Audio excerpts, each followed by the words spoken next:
Je salue chacun d'entre vous. Cette semaine a été très difficile avec des épisodes de racisme et de préjugés,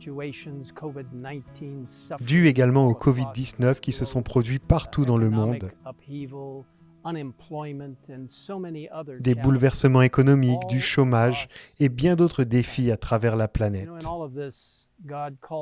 Et dans tout cela, Dieu nous appelle à être ses mains et ses pieds pour apporter la guérison et l'espoir à ceux qui nous entourent. Michée, chapitre 6, verset 8 est l'un de mes versets préférés. Je le partage souvent avec de nombreux dirigeants mondiaux lors de nos réunions. C'est un verset puissant.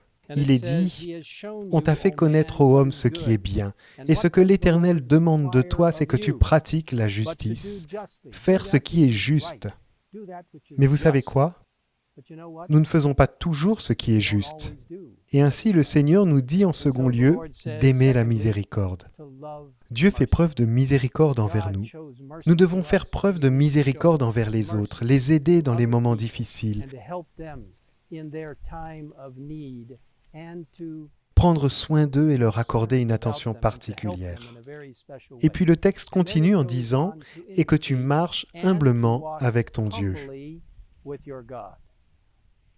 Quelle occasion pour nous de partager le Christ et de le servir humblement, de reconnaître la valeur de chaque être humain, de reconnaître la valeur de la dignité humaine et de faire connaître le Christ aux gens en devenant ses mains et ses pieds, en montrant la guérison et l'espoir.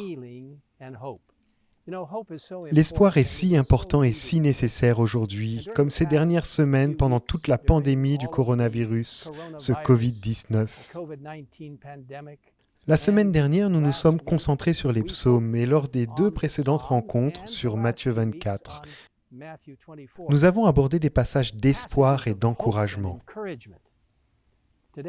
Aujourd'hui, je voudrais me concentrer quelques instants sur Matthieu 24, sur la dernière partie, les versets 36 à 44.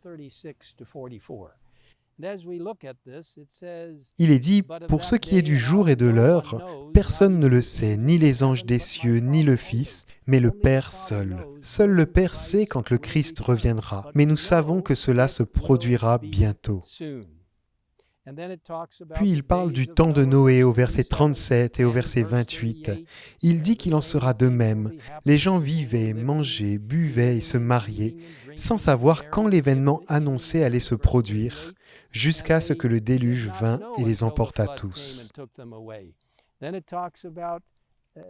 Ensuite, on parle de 2 hommes qui seront dans un champ, dont l'un sera pris et l'autre laissé, de 2 femmes qui moudront à la meule. L'une sera prise et l'autre laissée. Ce qui signifie que chacun de nous doit être prêt quand le Seigneur reviendra, parce que nous ne savons pas quand cela arrivera. Et ceux qui ne sont pas prêts demanderont aux montagnes et aux rochers, « Tombez sur nous pour mourir ». Mais ceux d'entre nous qui attendent avec impatience le retour du Christ, ceux qui ont pu partager l'espoir et la guérison avec d'autres, lèveront les yeux et verront le Seigneur venir et s'en réjouiront. Le verset 42 dit « Veillez donc, puisque vous ne savez pas quel jour le Seigneur viendra. » Et le verset 44 « C'est pourquoi vous aussi, tenez-vous prêts, car le Fils de l'homme viendra à l'heure où vous n'y penserez pas. » Quelle chance pour vous et pour moi d'être les mains et les pieds du Christ, apportant la guérison et l'espoir en Christ, non seulement pour l'avenir, mais pour le présent. Permettez-moi de partager avec vous une belle citation de l'Esprit de prophétie, tirée du livre Événements des derniers jours, pages 200 et 201. Un livre merveilleux. Si vous ne l'avez pas, vous pouvez aller en ligne et chercher un endroit pour le commander. Une maison d'édition adventiste. Dans ce livre, nous trouvons un beau message. Le dernier message de pardon qui sera donné au monde, c'est la révélation de son caractère d'amour. Ses mains et ses pieds merveilleux de guérison et d'espoir, le Saint-Esprit agissant à travers nous. Les enfants de Dieu doivent manifester sa gloire. Par leur vie et leur caractère, ils doivent révéler ce que la grâce de Dieu a fait pour eux. Quelle occasion en ces temps difficiles de montrer aux gens l'amour du Christ dans tout ce que nous faisons. Laissez-moi prier avec vous.